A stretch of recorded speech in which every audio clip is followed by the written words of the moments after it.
Hello everyone, welcome to my channel. आज हम करवा चौथ व्रत पूजा से जुड़े हुए कुछ सवालों के बारे में बात करेंगे।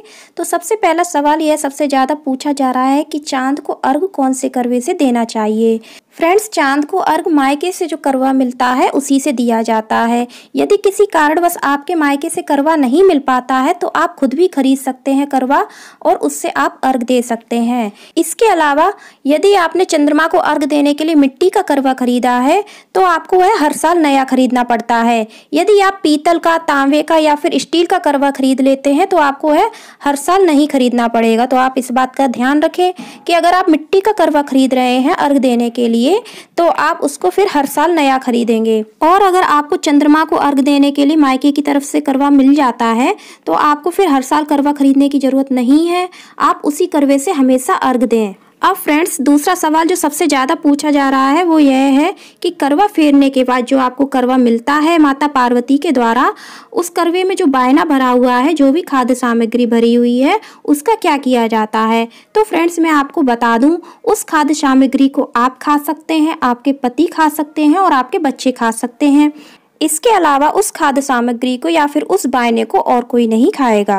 अब तीसरा सवाल यह आता है कि जब हम करवा फेरते हैं और करवा फेरने के बाद माता पार्वती के पास जो करवा जाता है और जो माता पार्वती को करवा मिलता है उसमें भरी हुई खाद्य सामग्री का, उस बायने का क्या किया जाता है। तो फ्रेंड्स, उस बायने को हम अपनी सास को दे देते हैं। सुहाग सामग्री के साथ जो भी साड़ी होती है, सुहाग सामग्री होती है, उसके साथ हम उस बायने को, उस करवे को अपनी सास को दे सकते हैं। सास ना हो तो आप जिठानी को भी दे सकते हैं, जिठानी भी ना हो तो आप अपनी ननद को भी दे सकते हैं। इसके अलावा कई महिलाएं अपने घर से दूर बाहर फ्लैट में रहती हैं तो उनके पास कोई भी नहीं होता, तो आप अपने आस पड़ोस की किसी भी आदरणीय महिला को, जिनका आप सम्मान करते हैं, उनको भी आप यह बायना दे सकते हैं। अब चौथा सवाल यह पूछा जा रहा है कि करवा माता की सुहाग सामग्री का क्या किया जाएगा। फ्रेंड्स, करवा माता की सुहाग सामग्री में से कुछ एक दो सामान आप ले लीजिएगा, कुछ एक दो सामान आप अपने लिए रख लीजिएगा। बाकी की जो सुहाग सामग्री है वो आप अपनी सास को बायने के साथ में दे सकते हैं। अब पांचवा सवाल यह पूछा जा रहा है कि करवा चौथ व्रत की पूजा में कथा कब पढ़नी चाहिए। फ्रेंड्स, कथा पढ़ने का नियम सभी के यहाँ अलग अलग होता है। कुछ लोगों के यहाँ महिलाएं दिन में श्रृंगार करके 6-7 महिलाएं इकट्ठी हो जाती हैं और साथ में कथा पढ़ती हैं, उसके बाद सूरज को भी अर्घ देती हैं। और कुछ लोगों के यहाँ करवा चौथ की जब पूजा शाम को की जाती है तभी कथा पढ़ी जाती है और उसके बाद चंद्रमा को अर्घ दिया जाता है।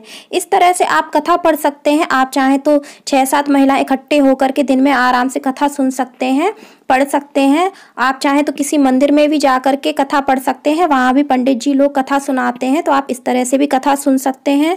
और आप चाहें तो अपने घर पर ही रात को, जब आप चंद्रमा की पूजा करने से पहले पूजा होती है घर में शाम के समय, उस समय भी आप कथा पढ़ सकते हैं। पर चंद्रमा को अर्घ देने से पहले ही हमें करवा चौथ की कथा पढ़नी चाहिए। अब जो अंतिम सवाल आता है वो यह है कि मिट्टी के करवे का क्या किया जाएगा। फ्रेंड्स, मिट्टी के करवों को आपको साल भर के लिए सेफ और सुरक्षित जगह पर रख देने चाहिए। करवे बिल्कुल भी चटकने या फिर टूटने नहीं चाहिए। फिर जब आप अगली साल नया करवा खरीद लें उसके बाद आप उनको किचन में या फिर प्लांट्स लगाने में यूज कर सकते हैं।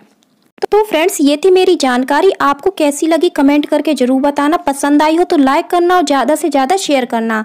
हमारे चैनल को सब्सक्राइब करना और बेल आइकन को भी प्रेस करना। और कमेंट करके जरूर बताना आपको हमारी वीडियो कैसी लगी और कमेंट में जय माता करवा अवश्य लिखना। धन्यवाद। जय माँ करवा।